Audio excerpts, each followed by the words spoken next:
I think it's market value. If the NBA is still needing to help and subsidize the WNBA, so be it. Stephen A. You hear that? This is not now. This is coming from a woman and a black woman, so y'all can't even say, because I know how y'all get. Market value. Just 2 words, but enough to set off a big reaction across the WNBA fan base. That's Sage Steele, the former ESPN host, giving WNBA players a blunt reality check during the current CBA talks. She pointed directly to Stephen A. Smith's $100 million deal and why it exists, because of the revenue he brings in. She wasn't sugarcoating anything. She said what the league office won't say out loud. Player pay is based on the money you generate, not on what you believe you should be earning. Stephen A. would not have gotten his $100 million contract if the network wasn't making money, if he wasn't helping bring in that money. We have to pay attention to market value, not our feelings, but what dollar amount is coming in. And that's how those salaries are based. Hey, Sage Steele. Sage Steele, you was talking that talk, mama. They not gonna like. Here's the part many people are overlooking. The January 9th deadline passed with no agreement. The owners didn't just reject the players' proposal. They stopped responding altogether. No calls, no texts, nothing. In response, players protested outside the NBA store in New York, brought out an inflatable rat, and released emotional statements accusing ownership of deliberately stalling. But Sage Steele's point cuts through all of that. She's asking the core question: if the NBA is still financially supporting the league after 28 years, what leverage do the players really have to make these demands? About the WNBA collective bargaining agreement. So, Trista, the floor is yours. Yeah, so I just saw The Athletic reported, David, that the WNBA PA is countering, and they asked for 33% of a revenue split. Now I think it's down to about 30%. I asked Nafisa Collier at this unrivaled event in the middle of the WNBA All-Star weekend what percentage they wanted, and we now finally found out what that was. It seems like this is getting contentious, but I guess to you, what's the percentage that you think gets this? ETs look at what the players are actually asking for.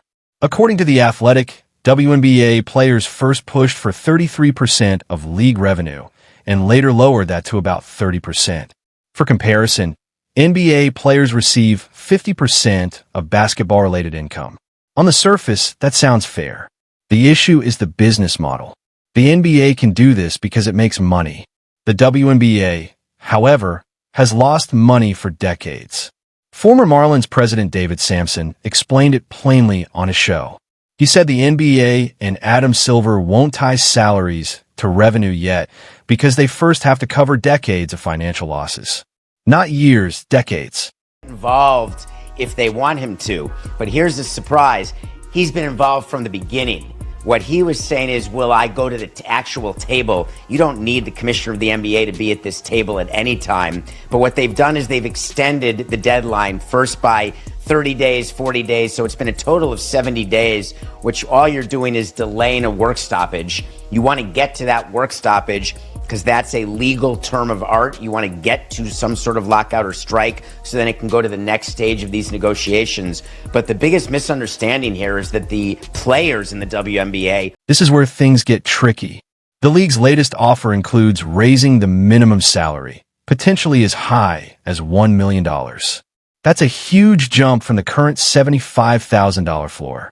They're also offering higher top-end salaries for star players like Aya Wilson and Breanna Stewart. But there's a trade-off. To afford those increases, the league wants to cut back on certain benefits. That includes housing support, upgraded travel, and other perks from the last CBA. The union sees this as shifting money around, big, flashy paydays for a few stars, while quietly taking away benefits that matter to most players. Revenue number the way they have it in the NBA. And Adam Silver is saying no because the NBA owners are saying no because that's not taking into account all of the money that the WNBA owners need to profit and take off the table to pay down debt that has been accruing over the decades of losses. So that is why they're not having a meeting of the minds on any Yo, the fact that he even he just literally said decades of losses. That's crazy. That just slides by people in the WNBA. Decades of losses. This is why Sage Steele's comments matter. She's pointing out a basic truth that often gets ignored. The WNBA is not the NBA. The two leagues operate on completely different revenue levels. NBA players can push for a 50% revenue split because the league brings in about $10 billion a year. The WNBA's total revenue in 2024 was estimated at roughly $200 million, and that includes the boost from Caitlin Clark driving record TV ratings and attendance. Without her rookie season, those numbers would be much lower. So when players argue for NBA-style revenue sharing, they're overlooking a simple fact. The WNBA does not produce NBA-level money. This is 30% of revenues minus the benefits paid out like housing and transportation and all that. So what they're trying to say is, hey, we'll get rid of housing, but we'll have the max salary be higher. And I was just interested, in your experience, how many times do leagues do that? Where it's like, I'm going to try and cater to the elites because that's a big headline, and this is going to screw over the constituency. No, it's funny. The union tends to do that more than we do, but we just keep a piece of paper and we put a value to everything. So we know the exact price per team to establish housing for the players. We know the exact price per percentage. Here's how David Sampson describes the owner's mindset. During CBA talks, the league tracks everything on detailed spreadsheets. Every benefit has a cost. Housing for all 12 teams costs a specific amount each season. Retirement benefits have a clear price per team. When players ask for something new, owners calculate exactly what it will cost and look for something to give up in return. From their point of view, the goal is simple: spend less than you gain. That's not greed. It's how you keep a business alive after losing money for 28 straight years. Players may see this as exploitation. Owners see it as financial survival. We would give, which are retirement benefits.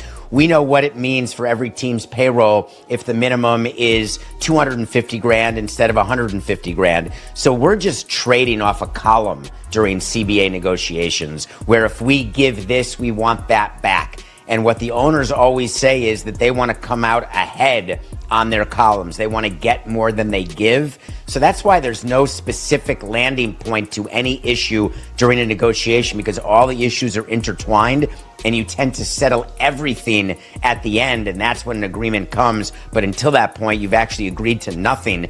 Well, the truth is you agree to a bunch of stupid stuff that you get out of the way when negotiations first start, and then you get... This is what makes the situation especially risky. The deadline has already been pushed back twice, first by 30 days, then by another 40. That's 70 days beyond the original January 9th cutoff. According to Sampson, these extensions aren't about real progress. They're about delaying an eventual shutdown. Once a lockout or strike is officially declared, everything changes. Negotiations move into legal territory, with mediators and possibly courts involved. Neither side wants that. But the players have made this fight very public. They've energized fans, launched social media campaigns, and held protests. The problem now is simple. How do you step back from all of that without it looking like a defeat? Items that are all negotiated sort of together because they move in lockstep. So you're really trying to get a landing spot for tons of issues, not just housing or minimums or tagging a percentage of revenue. All right, man. Look, listen, man, this thing could be over soon, y'all. They're trying to kill Caitlin Clark in the league off. They're trying to kill the league off, man. Get down in the comments and let me know what y'all think. This Keep the Vision. Make sure you like, comment, subscribe. This is where Sage Steele's reality check really matters. She's saying what many people think but won't say out loud because of the backlash. If your league needs financial support from the NBA to survive, your leverage is limited. Yes, the NBA could pull that support. They likely won't, because it would be a public relations nightmare and because they truly want women's basketball to grow. But the fact that they could is the point. The balance of power isn't what the players are making it out to be. Now consider what happens if these talks fall apart. Free agency is already frozen. What usually lasts a few days has stretched into months. Players can't sign contracts. Rookies from a 2025 draft are stuck waiting. If the season doesn't start on time in May, the league risks losing its biggest asset, momentum. The 2024 season was the most successful in WNBA history. Attendance jumped 28%. National TV ratings hit 3.2 million viewers during playoff games featuring Caitlin Clark and the Indiana Fever. Merchandise sales doubled. Sponsorships increased. All of that disappears if there's number 2025 season. Here's the uncomfortable truth few want to admit. The league's recent popularity is fragile. It's largely driven by one player. Caitlin Clark accounted for roughly 90% of the ratings growth in 2024. Games she played averaged 1.44 million viewers. Games without her drew fewer than 500,000. The league's growth depends heavily on her staying on the court and continuing to attract casual fans. If those fans tune in next season and don't see the stars they expected, they won't stick around. Players may feel empowered by recent growth, but that growth is new, delicate, and easier to lose than they realize. The WNBA has seen false starts before. The history makes this pattern hard to ignore. The league launched in 1997 with strong ratings. Then viewership declined for the next 15 years. The 2004 season created buzz around stars like Diana Taurasi and Sue Bird, but it didn't last. The 2016 Olympic bump brought attention again, and then ratings fell once more. Casual interest fades quickly when games disappear or the story turns negative. That's why Sage Steele's point about market value matters. She isn't arguing against fairness in principle. She's saying that in professional sports, pay is tied to revenue. Even with Caitlin Clark driving interest, the WNBA's revenue is still a small fraction of the NBA's. The average NBA team is valued at about $4 billion. The average WNBA team is worth around $50 million. That gap isn't about sexism, it's about market demand. Fewer viewers, fewer ticket sales, and less merchandise mean less money to share. Right now, the player's strategy seems focused on winning public support rather than closing a deal. Protests, emotional statements, and social media campaigns energize loyal fans, but they don't change the numbers. The league can't spend more than it earns without continued help from the NBA. Push too hard, and the momentum the league finally built could disappear. And consider what the owners are offering. Minimum salaries that could reach $1 million. More than many players have earned in their entire careers. Top stars could see salaries of $500,000 or more. Yes, some benefits would be reduced, but this is still a huge jump from today, where the average salary is about $120,000. The players are turning that down because they want a share of league revenue instead of fixed pay.